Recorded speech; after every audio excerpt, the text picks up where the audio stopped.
My name is Valentina Reyes-Conti. I am 36 years old. The morning our company priced its IPO at $22 a share, I was standing in our Austin kitchen at 5:47 a.m., still in the clothes I'd slept in, watching the number update on my laptop screen. Owen had made coffee. I hadn't touched it. The mug was sitting on the counter with a thin film of steam rising off it, and I remember thinking the light in that kitchen, early, gray, filtered through the neighbor's oak tree, was the same light I used to wake up to in Houston. Same latitude, different life. By market close, the share price was $31. My phone showed 17 missed calls from a Houston area code I hadn't seen on a screen in almost 4 years. My father's number. I didn't call back that night. I poured out the cold coffee. I opened the desk drawer in my office and I just looked, at a slim black leather portfolio sitting at the back, behind the hanging files. Monogrammed, worn at the corners. I had been waiting a long time for that phone to ring. What I need you to understand before I tell you the rest is this. I didn't want their money. I never wanted their money. If this story is already making something feel familiar, something you've lived or watched or survived, drop your city and your story in the comments. I read everyone. And if you're new here, subscribe. What I'm about to tell you took 9 years to fully understand, and I'm going to tell all of it. The Reyes family home in Houston sits in a subdivision called Copper Creek Estates, which tells you everything and nothing. Every lawn is the exact same shade of managed green. Every driveway is sealed. The mailboxes are brick, with a coordinated font on the house numbers, because the HOA voted on it in 2003 and nobody has questioned it since. My parents' house has 5 bedrooms.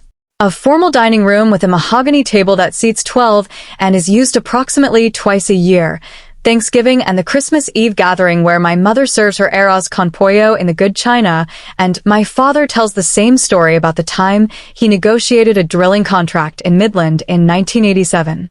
The kitchen, though, the kitchen is where everything actually happened. Marble countertops my mother had installed in 2011, white with gray veining, always cold to the touch even in August. There was never a dish on the counter. A bowl of decorative lemons she replaced every 2 weeks, so they wouldn't turn. A KitchenAid mixer in chrome, which I never once saw her use. The kitchen was a room that performed the idea of warmth without providing it. Nobody sat there. Conversations happened standing up, because sitting implied you were staying. My father, Marco Reyes, built a regional equipment distribution business over 30 years. Oil field hardware, supply chain logistics, contracts with mid-tier drilling operations across the Gulf Coast corridor.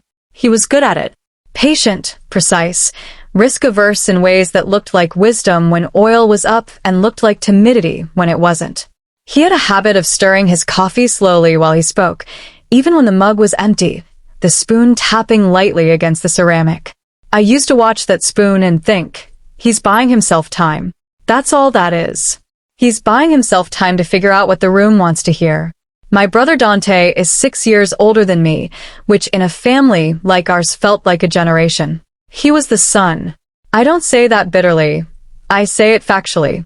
He was the son the way the mahogany dining table was the dining table. It was the category. Everything else was arranged around it. I was the numbers person. I understood this about myself by 16, confirmed it at UT Austin with a finance degree, reinforced it during 4 years working supply chain analytics for a mid-sized logistics firm in Dallas. I knew how things moved. I knew how value was built and where it leaked. I understood pricing models, margin compression, distribution inefficiencies. When I came back to Houston at 25 to work in my father's company, I was not coming home. I was applying my skills where I thought they could do the most good. That distinction mattered to me even then. What I didn't fully appreciate, what I wouldn't fully appreciate for years, was that in a family business, the numbers are never just numbers. They are evidence. They are power. And the person who controls the evidence does not always win. Our house had a smell. Cedar from the closet inserts my mother ordered from a catalog in the 90s. Old paper from my father's file room at the end of the hallway. A faint trace of something floral, Chanel No. 5, maybe, or something close to it, that my mother put on every morning, even Saturdays. The smell of a house that was trying very hard to signal stability. I believed in that stability for a long time. In the 2 years I worked inside my father's company, I rebuilt the pricing architecture from the ground up. That's not a boast. It's a fact with documentation. The previous model was a fixed margin approach, cost plus a percentage, adjusted annually based on a gut reading of the market. Nobody had modeled elasticity. Nobody had mapped the relationship between contract length and per unit cost. The field equipment division was losing ground to competitors who had already moved to dynamic pricing, and the losses were showing up in the Q3 reports as seasonal variance, which is accounting language for, we don't want to name this problem. I named the problem. I built a new model. I presented it to my father on a Tuesday afternoon in the small conference room off his office, the one with the framed photo of him and his crew at a Corpus Christi job site in 1991, sun-bleached and crooked on the wall. He listened. He stirred his coffee. He nodded slowly in a way that told me nothing about what he was thinking. "This is good work," he said. That was it. That was the whole sentence. My mother was never in those meetings, but she was always in the building. Gloria Reyes had worked as a corporate paralegal before marrying my father, and she ran the family end of the business the way you'd run a legal brief, with precision, with language, and with the constant awareness that words could be used later.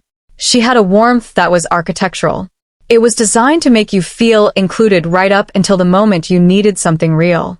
Around that time, Dante was brought in as head of regional sales, a role that hadn't existed 6 months before he needed it. He was charming the way certain people are charming, completely effortlessly, and in a way that had almost nothing to do with the actual work. He could walk into a client lunch and leave 45 minutes later with a handshake and a commitment. I watched him do it a dozen times.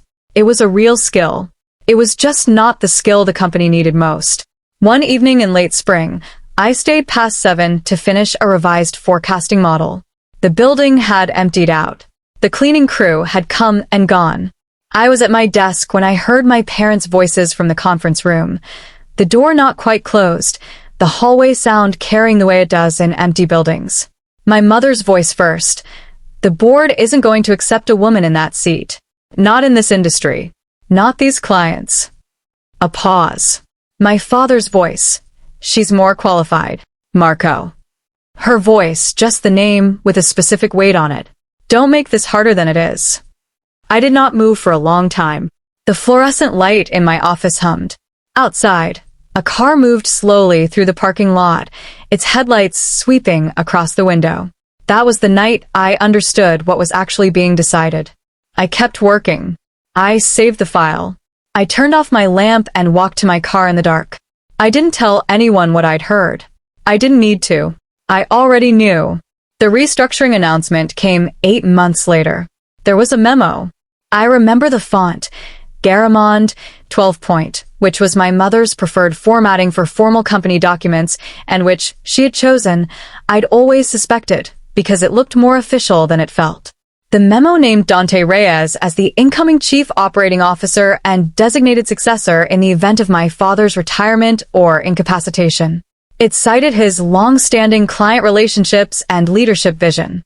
I had written the financial model that justified the restructuring. My name was not in the memo.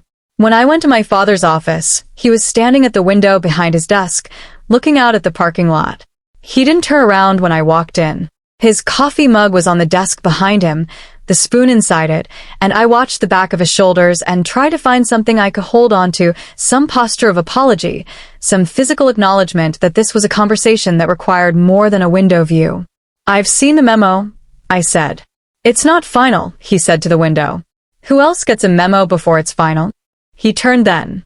His face looked tired in a way that I'd started noticing over the past year, a fatigue that wasn't physical. It was the fatigue of a man who had been avoiding something for a very long time and could feel the avoidance getting heavier. "Your mother and I discussed it," he said. "I know." He looked at me. Something crossed his face that I still can't name exactly. It wasn't guilt. It wasn't pride. It was something more like resignation, the expression of a man who has already made a decision he doesn't fully believe in and is now waiting for the consequences.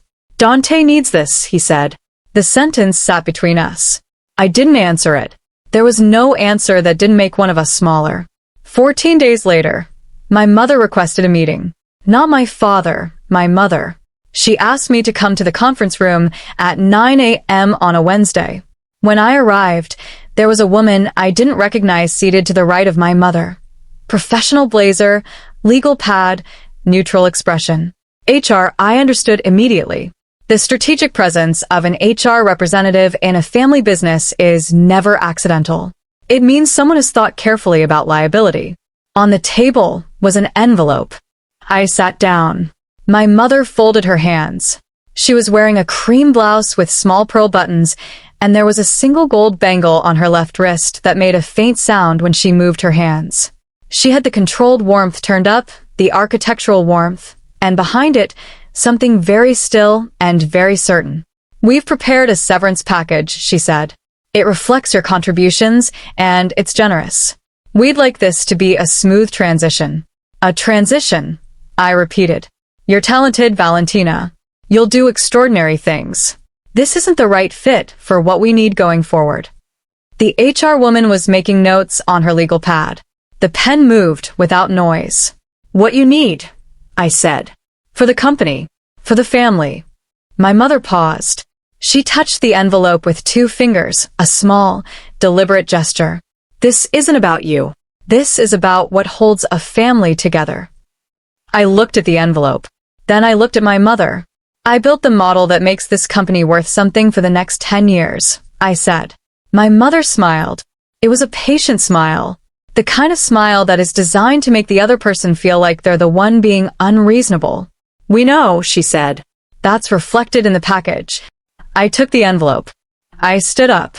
I walked out of the conference room, through the lobby, past the receptionist who had worked there for 11 years and who looked down at her desk when I passed, and out into the Houston morning, which was already hot and bright and indifferent.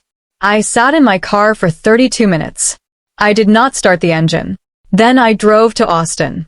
The first night I was in the city, I sat at a folding table in a half-furnished apartment on Lamar Boulevard, Owen's apartment, which had become ours 6 months earlier when I'd moved in before any of this happened, before I'd known this was coming, and I opened a new document on my laptop. I titled it, The Ledger. I typed the first entry. Date. Incident. Witnesses. Documentation available. I was precise. I was clinical. I was the numbers person, and this was the most important model I'd ever built. I want to stop here for a second, because what I'm about to tell you is where this story becomes something different than just a family business dispute. How many of you have had to sit in a room and watch someone professionally, politely, methodically take something from you, and then smile while they did it? Drop it in the comments. I want to know, because what comes next is what I did with 9 years of silence. The ledger grew slowly.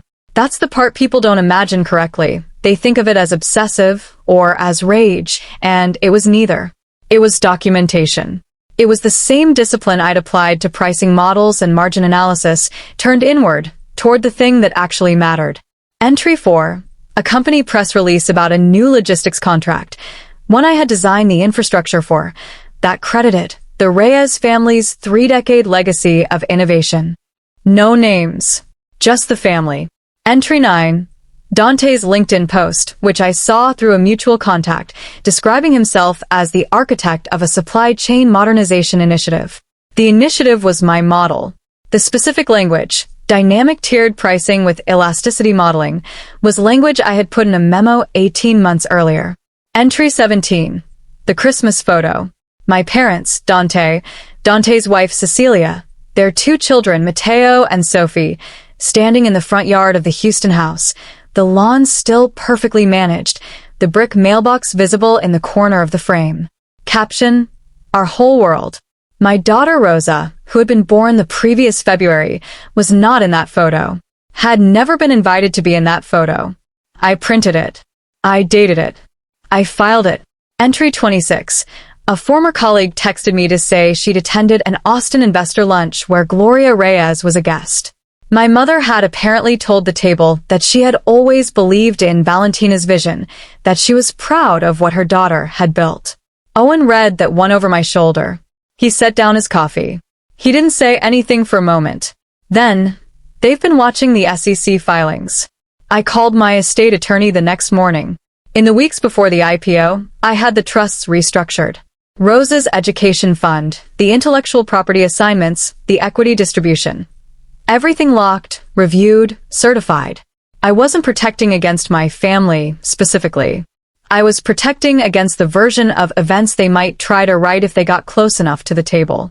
The night before the IPO pricing, Owen and I sat on the back porch of our Craftsman, a house we'd bought 3 years earlier, with a back garden Rosa had recently discovered and was systematically dismantling, and he asked me how I was feeling. Prepared, I said. He was quiet. He has a way of being quiet that doesn't ask anything of you. However it goes tomorrow, I said, we're okay. I know, he said. I went to bed at 10. I slept. My father arrived on a Thursday afternoon, 3 weeks after the IPO. He drove himself, a 4-hour drive from Houston in a gray Lexus I didn't recognize, which meant it was new. He was wearing a pressed white shirt and dark slacks, and he'd gotten his hair cut recently. He looked like a man who had prepared for a meeting. Owen let him in. I was in the kitchen.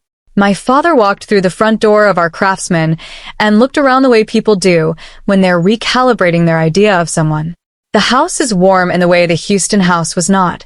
Bookshelves with actual books, Rosa's drawings held to the refrigerator with fruit-shaped magnets, a small clay pot on the windowsill that she'd made at her school program and given to me with the solemnity of a 7-year-old presenting a national treasure. A kitchen where dishes lived in the drying rack because we'd just used them. My father set a leather folder on the kitchen table. It was brown, professional, with the edges slightly scuffed, something that had been carried a long time or recently bought to look like it had been. He sat down. He placed his hands on the table. Owen poured water. Set the glasses.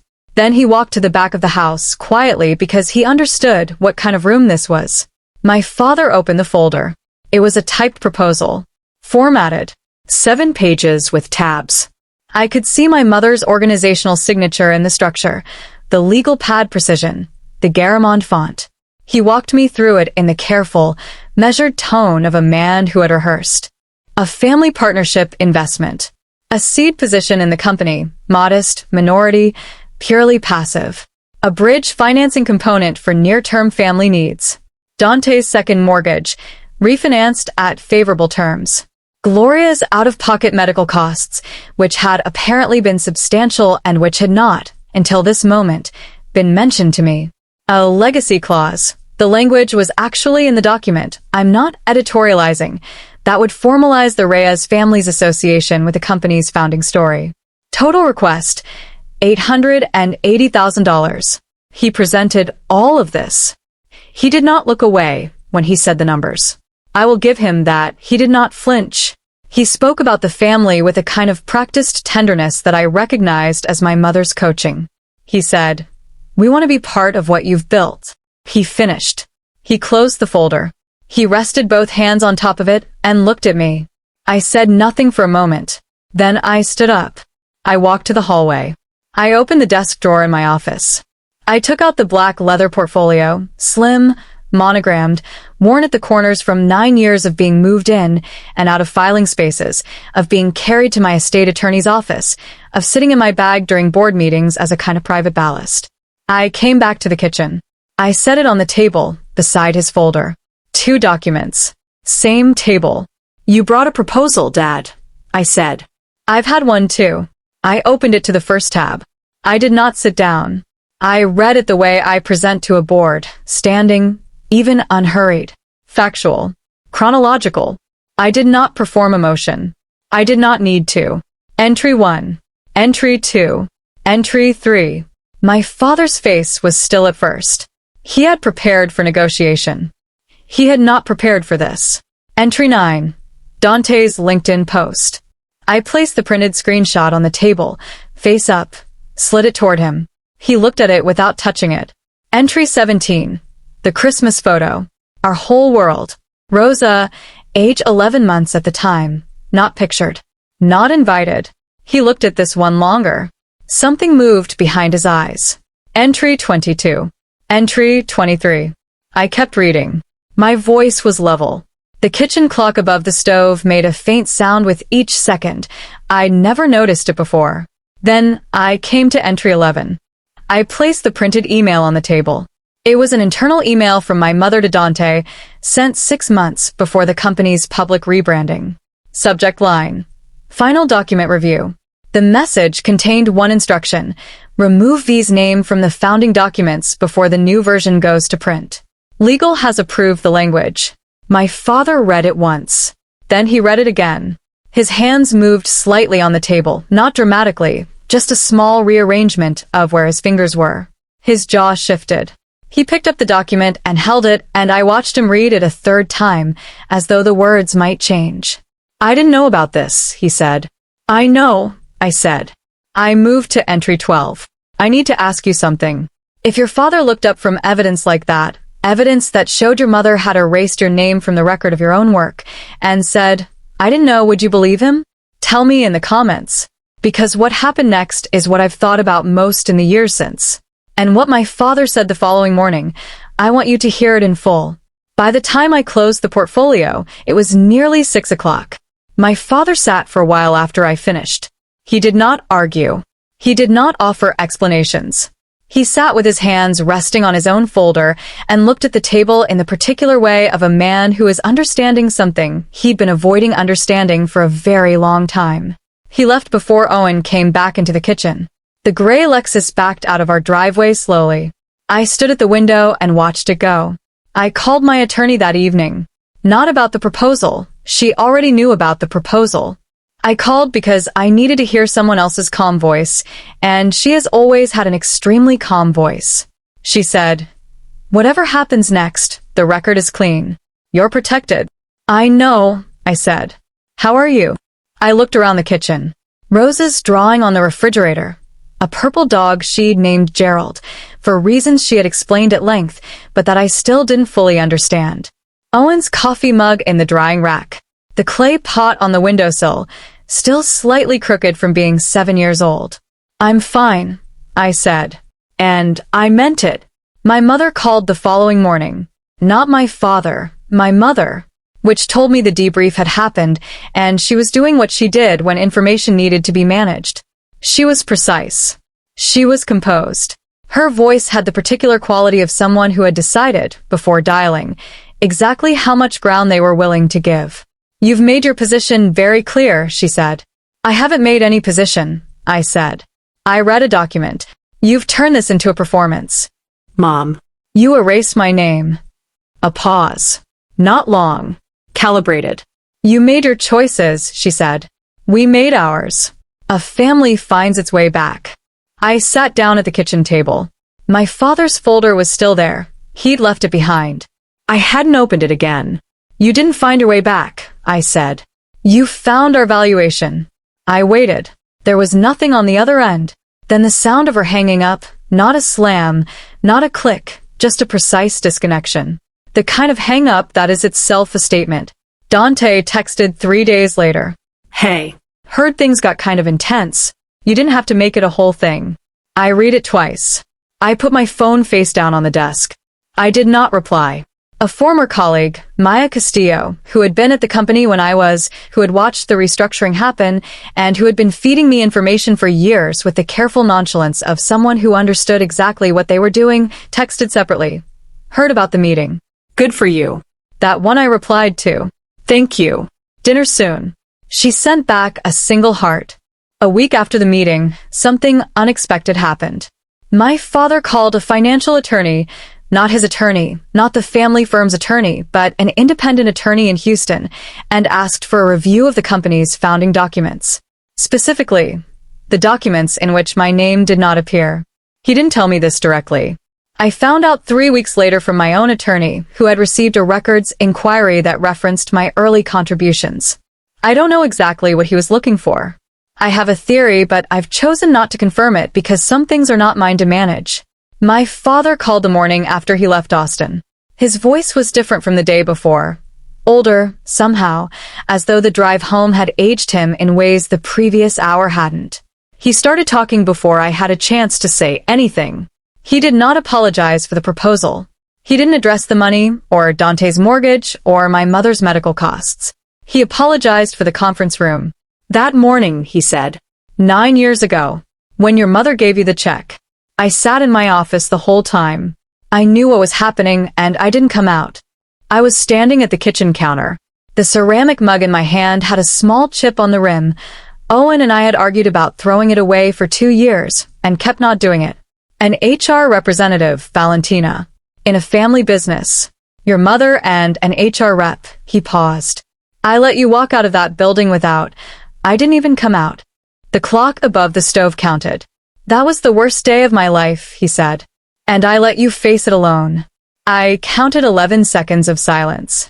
I counted because I needed something to do with the part of me that wanted to say, yes, you did.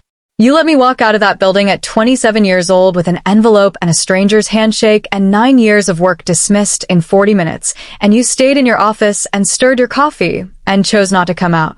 You chose peace with her over truth with me, and I drove to Austin and sat in a half-furnished apartment and built a document that I've been carrying for 9 years, and you are only now standing at whatever kitchen counter you're standing at in that house with the decorative lemons and the KitchenAid mixer, finally saying out loud the part you've always known. 11 seconds. I know you mean that, I said. I'm not sure it's enough yet, but it's a start. He was quiet. Not the coffee-stirring quiet. Something deeper. Can we talk again? He said. We can talk again, I said. I hung up. I set the chipped mug down on the counter. I stood there for a while in the morning light, with Gerald the purple dog on the refrigerator and Rosa's school program on the calendar and Owen's jacket on the hook by the door, and I let myself feel the weight of the conversation without needing to do anything with it. That was enough for today. 8 months later. The company completed its first full fiscal quarter as a public entity. The numbers were strong, not spectacular, but disciplined. The kind of numbers that tell the market, we know what we're doing and we're not going to panic about it. My father and I talk every other Thursday. Phone calls, 45 minutes to an hour. He asks about Rosa with a careful sincerity that I've come to believe is genuine, even though I also believe it took our valuation to get him to the phone. Both things can be true. He has not mentioned the proposal again. I have not asked him to. There are no visits scheduled. No money has changed hands. Rosa turned 8 in October. She had a birthday party in the backyard. 7 kids from her class, a piñata shaped like a dinosaur that Owen had assembled with visible structural anxiety, a sheet cake from the bakery on Burnett Road with purple frosting because she'd been very specific. I took a photo at one point in the afternoon. Rosa in her red dress, icing on her chin, mid-laugh at something a friend had said. I texted it to my father. He replied in 40 seconds, faster than I'd ever seen him reply to anything. She's beautiful. Then, after a pause, thank you for sending this. I stood in the backyard with the noise of 8-year-olds around me and held my phone and thought, this is the start. Maybe. A start is not a resolution. A start is just the moment something begins to be possible. I went back to the desk drawer eventually. I took out the ledger. I sat with it for a while, 31 entries, 9 years, a document that had been the most important thing I'd built, and also the loneliest. I thought about whether to add a 30-second entry. I didn't. I put it back. The drawer is still unlocked, but I'm not looking at it often. Dante has not contacted me since his text. I haven't contacted him. That particular silence is mutual, and I think, for now, it's the honest one. There's a coffee mug on our kitchen counter with a chip in the rim. Owen wants to throw it away. I keep saying, maybe soon. He stopped arguing about it. It's the small imperfections you live with. It's how you know a house is real. Here's what I know now that I didn't know at 27. Being good at something doesn't protect you from people who love their idea of you more than they respect what you actually are. My mother loved the story of our family. My father loved the piece in that story. My brother loved what the story gave him. And I was the part of the story that didn't fit the way they'd written it, so eventually the story got edited. The ledger wasn't rage. It wasn't revenge. It was evidence. It was the accumulation of someone saying, quietly to herself, in an Austin apartment at midnight, this happened, and I will not forget that it happened. And someday it will matter that I remember. The power wasn't in the confrontation. The power was in the patience. In building something real when everyone around you had decided what you were worth. My father and I are working on something. I don't know what it becomes. I'm not building toward a reunion scene or a moment of complete reconciliation where everyone cries in the right way and learns their lesson. That's not how families work. Families work slowly, imperfectly, with long pauses and missed calls and birthday photos sent late. Some silences end. Some don't. But you don't have to wait for the silence to end before you start building. I built while they were silent. I documented while they were comfortable. I protected what was mine while they were assuming I wouldn't. And when they came to the table with a folder and a number, I came to the table with 9 years of truth. The company is doing well. Rosa has decided Gerald the purple dog needs a companion named Margaret. Owen and I are fine. The drawer is unlocked. If this story reached something in you, something about competence that went unrecognized, about the quiet cruelty of families who love their version of you, leave it in the comments. I want to hear from you. If you're new here, subscribe. These stories are for the people who stayed quiet long enough to become dangerous. I'll see you in the next one.